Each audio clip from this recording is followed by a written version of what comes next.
नमस्कार साथियों, सफल आईएएस में आपका हार्दिक स्वागत है और आशा करते हैं कि आप लोग भी कुशल मंगल होंगे। और मध्य प्रदेश गृह विभाग ने ये मध्य प्रदेश एक राजपत्र जारी किया, जिसपे आपने बहुत सारे वीडियो या बहुत सारी चर्चा आपने देख ली होगी और बहुत लंबे लंबे वीडियो आपने देख लिए होंगे। तो आज इसी को थोड़ा सा समराइज करेंगे और बच्चों के लिए बताएंगे कि वाकई ये ऋणात्मक मूल्यांकन खतरे की घंटी है या बच्चे इसको प्रभावी रूप से कर सकते हैं, या जो प्री मेंस और इंटरव्यू का जो पैटर्न जो आ रहा है, जो बच्चों के मन में एक भय पैदा कर रहा है, तो वाकई ये भय का विषय है या ये पैटर्न आपके लिए एक सकारात्मक दृष्टिकोण लेके आया है। तो साथियों, बोर्ड पे कुछ चीज मैंने लिखी है, उसी को आज अपन सरल भाषा में क्या हो रहे हैं समझते हैं। देखिए, एमपीएसआई भर्ती परीक्षा है, ये गजट नोटिफिकेशन क्या कर दिया है, गवर्नमेंट ने जारी कर दिया है। तो आशा ये है कि आप तैयार रहिए कि आपके सामने भर्ती जल्दी क्या होने वाली है, आने वाली है। और ये भर्ती जो है, हो सकता है कि आपको बम्पर भर्ती मिले। और बम्पर भर्ती का इसलिए है क्योंकि सरकार का उद्देश्य है कि थाने के अंदर हम 2 टीआई रखना चाहते हैं, यानी 12 घंटे के लिए एक, 12 घंटे के लिए दूसरा टीआई क्या करेंगे, काम करेंगे। ऐसा मुंबई के अंदर हमको देखने में क्या मिलता है। तो जब हम किसी थाने में 2 टीआई रखेंगे तो स्वाभाविक रूप से हमको एसआईओ की भर्ती बड़े लेवल पे क्या होगी, करना पड़ेगी। क्यों? एसआई का जो अगला प्रमोशन होगा वो टीआई के रूप में होगा, तो हमको नीचे से ज्यादा कर्मचारियों की फौज चाहिएगी। तो बदलाव क्या हुआ है, परिस्थिति अनुसार। तो देखिए, अब छात्रों को जो पहले वाला चरण था, उस चरण को तोड़ते हुए एक नए चरण की तरफ जाना पड़ेगा, जो आपको 4 चरणीय एग्जाम दिखाई देगा। प्रारंभिक परीक्षा, लिखित परीक्षा, दक्षता परीक्षा यानी फिजिकल, और उसके बाद आपका साक्षात्कार यानी इंटरव्यू। जो आपकी प्रारंभिक परीक्षा है, ये बहुविकल्पी प्रश्नों के रूप में क्या होगी, ली जाएगी। यानी कि एक प्रश्न होगा, उसके 4 ऑब्जेक्टिव आपको क्या होंगे, मिलेंगे।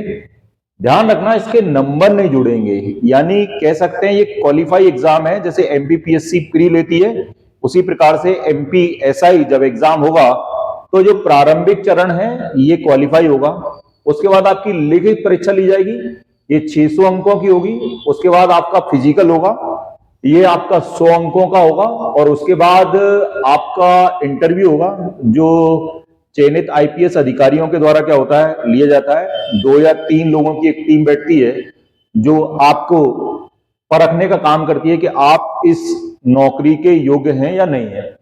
ध्यान रखना, जो मेरिट बनेगी आपकी, ये ऊपर के साक्षात्कार, दक्षता और लिखित परीक्षा से मिलकर क्या होगी, आपकी मेरिट बनेगी। अब अगर हम प्रारंभिक परीक्षा की बात करें, तो ये प्रारंभिक जो परीक्षा होगी वो 2 घंटे की होगी, जिसमें आपसे 100 प्रश्न पूछेंगे ऑब्जेक्टिव टाइप में। अब सबसे बड़ा मुद्दा यहीं से एक हवा चालू हो गया कि इसमें पूछेगा क्या। तो कोई चिंता की बात नहीं है, जो पहले पूछता था वही पूछेगा। 19 से 20 का अंतर होता है, और वो हर सिलेबस के अनुसार क्या होता है, या हर परिस्थिति या हर समय के अनुसार थोड़ा बहुत चेंज हो जाता है।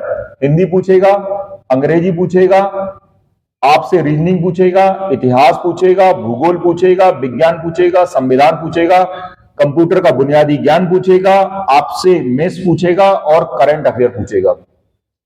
10 टॉपिक के आसपास हैं, तो ये मान के चलिए किसी भी टॉपिक के अंदर माना जाएगा 100 क्वेश्चन पूछना है, तो किसी भी स्थिति में एक टॉपिक से 10 क्वेश्चन ले सकता है। ये संख्या ऊपर और नीचे हो सकती है। उसके बाद ये जब चरण आप पार कर लोगे, तब आपका एक दूसरे चरण से मुकाबला होगा, जिसमें सबसे बड़ी बात हो रही है मुख्य परीक्षा, यानी जिस प्रकार से एमपीपीएससी में मेंस होता है उस प्रकार से। इसमें सबसे बड़ी बात है, जो बहुत ज्यादा हुआ क्रिएट किया जा रहा है कि ऋणात्मक मूल्यांकन होगा। ये चाहे नया व्यक्ति हो और चाहे पुराना व्यक्ति हो, दोनों के लिए फायदे का सौदा है। क्योंकि आप देख लीजिए, जिन स्टेटों के अंदर, अगर राजस्थान देख लीजिए या आप यूपीएससी देख लीजिए, संघ लोक सेवा आयोग, उनमें सब जगह ऋणात्मक मूल्यांकन है। घबराने की जरूरत नहीं है। इसमें ऋणात्मक मूल्यांकन में जो होगा कि जिस व्यक्ति को जो टॉपिक आता है उसे बहुत बेहतरीन तरीके से काम करना है, तुक्के वाला सिस्टम नहीं चलेगा कि कोई व्यक्ति आया, 3 महीने तैयारी करी, उसने कुछ तुक्के लगाए और वो अंदर हो गया, ये संभव नहीं है। जिसको आता होगा वही अंदर जाएगा, जिसको टॉपिक नहीं आएगा वो गलती करेगा और उसको क्या होगा, मेरिट में से क्या होगा, वो बाहर हो जाएगा। तो किसी भी स्थिति में मुख्य परीक्षा आपके कुल 600 अंकों की होगी। यह भी, इसका भी टाइप क्या है, बहुविकल्पी प्रश्न है। इसमें 2 प्रश्न पत्र होंगे, प्रश्न पत्र नंबर 1 और प्रश्न पत्र नंबर 2। दोनों के 300-300 अंक हैं, दोनों 2-2 घंटे में होंगे। पहले के अंदर अगर पेपर के अंदर जाएंगे तो 2 भाग इसके अंदर आपको मिलेंगे जो 150 नंबर के होंगे। इसमें एक भाग में इतिहास और एक भाग में संविधान क्या होगा, पूछा जाएगा। अगर हम दूसरे भाग में जाते हैं तो दूसरे भाग के अंदर भी 300 अंकों का प्रश्न होगा। सेम कंडीशन, ए भाग और बी भाग। इस ए भाग में आपको करंट अफेयर्स मिलेगा, साइंस एंड टेक्नोलॉजी मिलेगी, इकोनॉमी वाले क्वेश्चन मिलेंगे, पर्यावरण वाला क्वेश्चन मिलेगा, आंतरिक सुरक्षा पे प्रश्न मिलेंगे। स्वाभाविक रूप से ये यहां पर थोड़ा बहुत परिवर्तन आपको होता हुआ दिखाई देगा, लेकिन आप समझ लीजिए कि जब आप फोर्स की नौकरी करना चाहते हैं, वर्दी की नौकरी करना चाहते हैं, तो इस विषय का आपको आधारभूत ज्ञान होना जरूरी है। साथ में दूसरे हिस्से में आपको मैथ्स वाला पोर्शन क्या होगा, मिलेगा। ठीक है, अगर हम पद देखें किस प्रकार से सिलेक्शन होगा, तो जितनी भी पोस्ट आएंगी उसके 10 गुना लोग क्या होंगे, मेंस क्या करेंगे, क्वालिफाई करेंगे। और साक्षात्कार के लिए एक पोस्ट के लिए 3 लोगों को क्या होगा, बुलाया जाएगा। मुख्य परीक्षा मेन चीज जो बार बार चर्चा में है, नेगेटिव मार्किंग की होगी। शारीरिक दक्षता में, मतलब जब आपका फिजिकल होगा, ठीक है, तो अलग अलग कंडीशन में अलग अलग कंडीशन है, यानी कम से कम मिनिमम 30% अंक लाना आपको जरूरी है। जो तकनीकी सेवा से जुड़े हुए लोग होंगे उनको फिजिकल के अंदर कम से कम 20% अंक लाना जरूरी है, तभी उनको क्या होगा, चयन सूची में क्या होगा, शामिल किया जाएगा। साथियों, इसमें सबसे बड़ी बात है जो इस मुद्दे पे क्या हो रही है, बहस चल रही है कि ऋणात्मक मूल्यांकन आपके लिए सकारात्मक है, नकारात्मक है। क्या ये परीक्षा अब कठिन हो गई या ये परीक्षा आपके लिए सरल हो गई? तो मैं अपने दृष्टिकोण से बता सकता हूं कि जैसे जैसे समय निकलता है और जैसे जैसे माहौल चेंज होता है, जैसे जैसे आबादी बढ़ती है, परीक्षा के तरीके में बदलाव आता है। आपको उस परीक्षा के तरीके के अनुसार अपने आप को ढालना है।